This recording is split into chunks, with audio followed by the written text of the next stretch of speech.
Viewers and subscribers, you're welcome back again. This is still BVI Channel 1, where we tell you undiluted truth, uniting the people for good governance. You can agree with me that one of the dividends and fruits of bad governance is corruption. And in Africa, it is sitting on top of the table. Let me bring to you, when you talk about corruption, it goes side by side with Nigeria. But let us begin with Sierra Leone, which is still learning trade from Nigeria in their fight against corruption. This is just one recovery from one looter. Take a look. And after the conviction, his accounts were frozen. We froze his accounts. One of them had 800 million inside, another had 12 million in, the other one had about 160 million in. We froze all of it. After he stole this money, just like the other gentleman, Coker, who has run away to the US, he ran away to Dubai. Whilst he was in Dubai, we just make sure we close every tap that he will have access to money. And he got strangulated in Dubai because he did not even have money to eat. Because of that strangulation, his lawyers came to me and said, this man will die in Dubai if he does not come back. I said, okay, let him come back. But when he comes back, I am going to charge him. And after charging him, we are going to make sure we render him bankrupt, so he does not benefit from his crime. But he will also have to cooperate with us, for us to go after every other person involved in that crime. And that is how he came back from Dubai to Sierra Leone. We have charged him and convicted him. He has been fined by the court and he has paid. We have also gone after his accounts, and we are going to clear all the money in his account. The only money that we agreed will be paid back to him was monies owed to court creditors, which is about 250 million euros, and also the lawyers' fees who were representing him. The balance, we are going to clear the accounts completely and give back to the people of Sierra Leone, in addition to the 34 billion euros that we have taken. But also, this is to bring to the attention of the public what we are talking about. If one man, who is not even a government minister, he is not heading any public institution, he has not held any position, could sit in one corner and steal 34 billion. What you are seeing here. Imagine if that is happening on a large scale. How can this country prosper?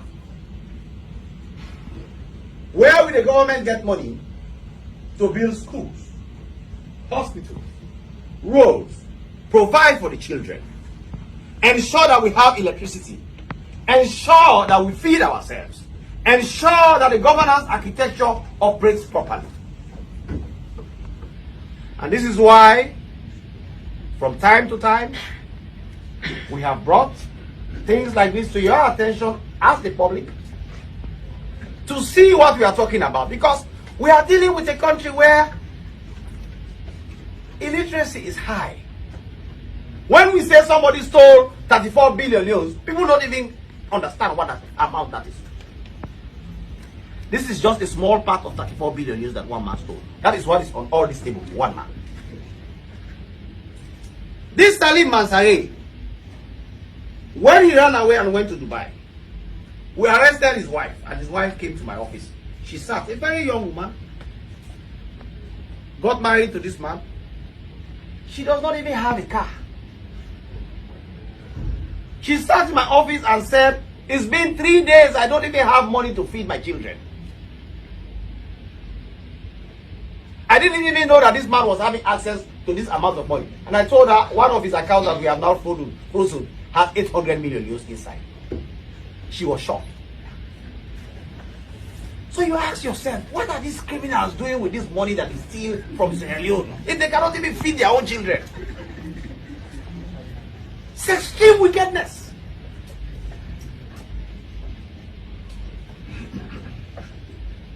What I can promise you is this. the story of this country will not remain as it has been. It will change. And all of you and all of us have to continue working hard to make sure that the ones who have inflicted pain on this country will also inflict serious pain on them. We make sure that they do not sleep. And we have to do this. God being our helper. Can you imagine? Can you imagine the amount of money one person have to accumulate for himself? This is what we see in Africa. Now let us now leave the Peking and meet the grand finale of impunity and corruption. Talking about Nigeria and comparing the two. When the EFCC came up with this news, breaking news for that matter. This estate located in Lukogoma contains over 740 buildings of terraces, duplex, block of flat and semi-detached duplex. From the master plan, it is to also have a school and a shopping mall. The commission had, through an application filed before the court, argued that it had reasonable suspicion that a property have been acquired or developed with proceeds of unlawful activities pursuant to Section 17 of the Advanced Free Fraud Act. On 1st November 2024, Justice Jude Onwebuze of the FCT High Court Appeal granted an order of interim forfeiture for the estate, which measures 150,500 square meters. The interim order was to be published in any widely read national newspaper to enable any of the interested party appear before the court to show cause within 14 days, while the final order of forfeiture of the property sought to be forfeited should not be made in favor of the federal government. Now, the court has granted an order for final forfeiture of the property said to belong to a top government official. The commission is keeping the name of the owner under wraps until it is safe to do an all-blown-out exposure. An order of final forfeiture gives right to the federal government over the property. With this order of final forfeiture, the EFCC has not taken possession of this property. Nigerian people had to respond adequately. Let's take a look. EFCC Nigeria, according to their X platform account, where they announced their what they called EFCC makes single largest asset recovery till date. According to them, they said Justice Jude Onwebuzie on Monday, December 2nd, 2024, gave a ruling on a final forfeiture of an estate in Abuja measuring 150,500 square meters and containing 753 units of duplexes and other apartments. Now, let's see how Nigerians react to this news, and that is the real deal. Okay, according to DJ Spoilt Kid, he said, for withholding the name, you are considered as the biggest fraud ever in Nigeria history. You see, this one said, Cecil said, nobody cares. You catch regular Nigerians every day and display their names and faces all over the internet, but a criminal of this magnitude, you want us to be satisfied with former top government brass. You guys are taking Nigerians for a sick ride. Name him immediately. Madness. And that is exactly what we're talking, because if you look at what the Sierra Leoneans did, they exposed the people who are behind the financial fraud, unlike what we saw here in Nigeria, according to EFCC. Full disclosure, according to Dr. Dipo Owujide, said full disclosure is needed to build trust. You should include the name of the individual, and that is exactly the point I'm making here. Mention Emefiele, you won't die. Hey, this one don't carry the matter, hit the jackpot. But not before my mouth, and I go take here this one. Now scrolling down here, you see this guy said, I scrolled down and read word to word. EFCC was busy keeping the corrupt person anonymous. What the hell is the former top brass of government? If it is an average Nigeria, they will include their name, pictures, and even x-ray them to show him well. Hi, Nigerians, How do you go? All right, let me just take this one as the last one. Madam President retired. Iyabo Oriononga Informa. And now this name is quite confusing. But let us get to what the person got to say. He said, you use almost the one full sheet to glorify yourself rather than to denounce crime. Oh, I did so well in negotiating with a thief and I recovered a lot of assets. The question is, who is that thief? Say his or her name so that he or she can be shamed, and we hope the case is going to result to whatever he said. Result to jail time. All right. Had it been Murphy, you would have said his name immediately. Stop protecting thieves. I think that is it. You see that? I trust Nigerians. And that is the simple truth. In other countries, just like we saw in Sierra Leone, they made an open show of the criminals involved. But in Nigeria, they will hide them. It is only poor man and nobody they show their face for crime fighter. But when you talk about the ogas at the top, just like the man of Sierra Leone said, that if this could be done by somebody who is not even in power or in any position of authority, what will be happening within the ranks and file of those in authority? It's just an imagination for you to know why Africa continues to be backward.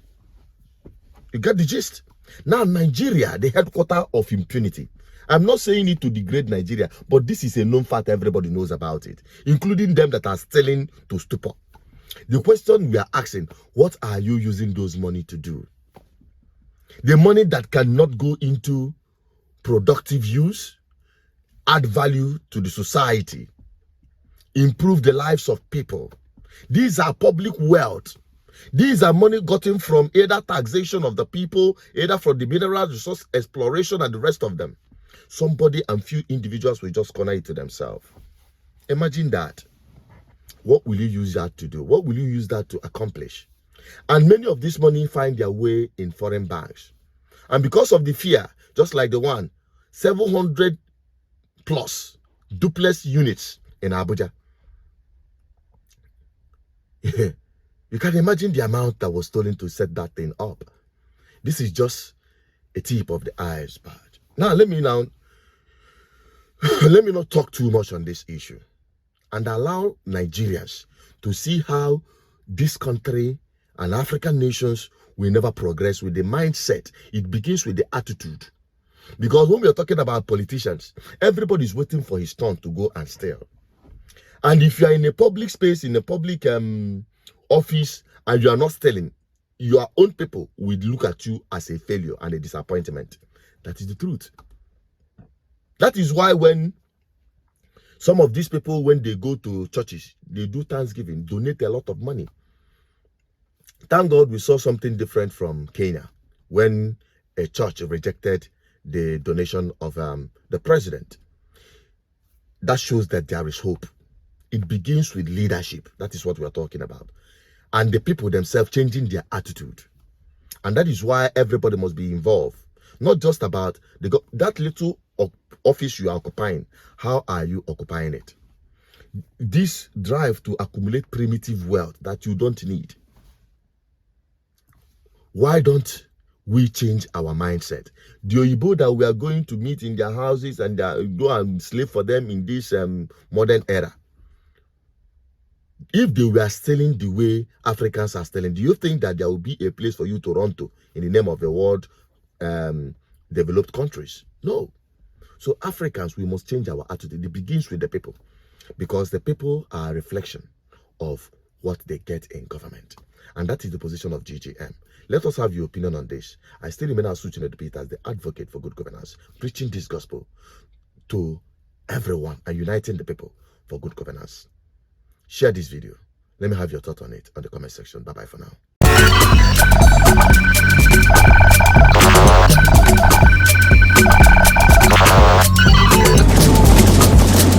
GGM, uniting the people for good governance.